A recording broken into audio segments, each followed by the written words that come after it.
Assalamualaikum warahmatullahi wabarakatuh. Sebelumnya izin memakan diri, nama saya Ridho Pribadi dengan NIM 2022-1141.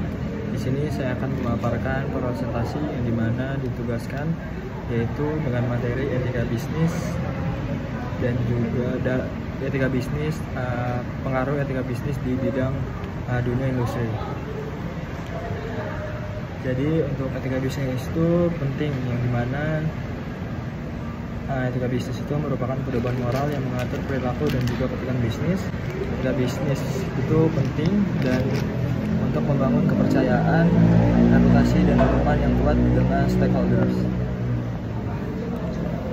Kemudian prinsip-prinsip etika bisnis yaitu ada integritas, tanggung jawab, keadilan dan transparansi. Yang pertama yaitu adalah integritas. Di sini integritas itu yaitu bersikap jujur, adil dan tidak bertanggung jawab dalam semua kegiatan bisnis. Yang kedua yaitu ada tanggung jawab, yang dimana dapat mempertanggungjawabkan tindakan dan juga keputusan bisnis yang telah diambil. Kemudian yang ketiga yaitu menjalankan bisnis dengan adil dan juga tidak merugikan pihak lain.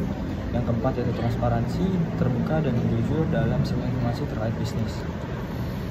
Kemudian di sini ada manfaat penerapan etika bisnis, yaitu ada reputasi, yang dimana yaitu dapat membangun reputasi yang baik dan juga terpercaya di mata stakeholders. Kemudian yang kedua itu ada loyalitas pelanggan, yang dimana di sini kita akan meningkatkan loyalitas pelanggan dengan memberikan pelayanan yang jujur dan juga adil.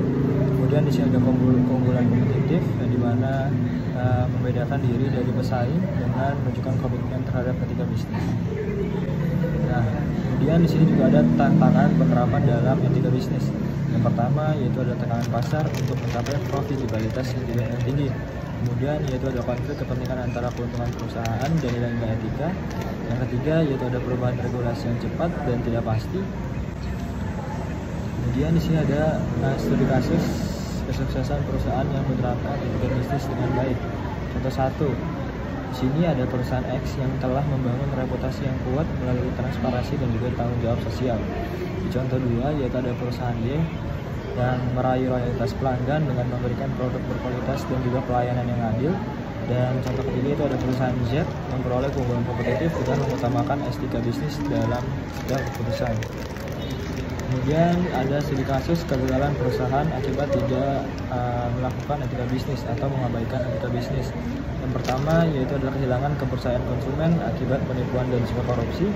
Kemudian yang kedua yaitu adalah kerugian finansial akibat pelanggaran hukum dan etika.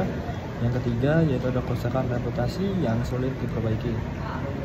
Kemudian di sini ada peran pimpinan dalam memudayakan etika bisnis di perusahaan. Yang pertama yaitu adalah membangun budaya etika. Di sini akan menciptakan nilai-nilai etika yang kuat dan dapat dipegang teguh oleh semua karyawan.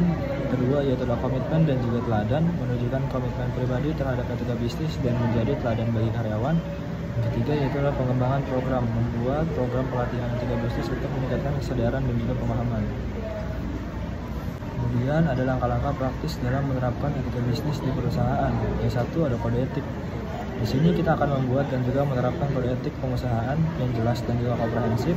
Yang kedua ada pelatihan, memberikan pelatihan etika bisnis secara berkala kepada semua karyawan. Yang ketiga yaitu ada sistem pelaporan, di mana kini akan membangun sistem pelaporan yang aman dan juga efektif untuk menangani pelanggaran etika. Kemudian yang keempat yaitu melakukan evaluasi, yaitu melakukan evaluasi secara berkala efektivitas program etika bisnis dan membuat perbaikan. Nah, jadi kesimpulan dari etika bisnis sebagai investasi jangka panjang dan juga kunci kepercayaan. Etika bisnis merupakan investasi jangka panjang yang membangun kepercayaan, reputasi dan juga keunggulan kompetitif bagi perusahaan. Mungkin itu aja yang saya dapat paparkan. Lebih kurangnya mohon maaf. Wassalamualaikum warahmatullahi wabarakatuh.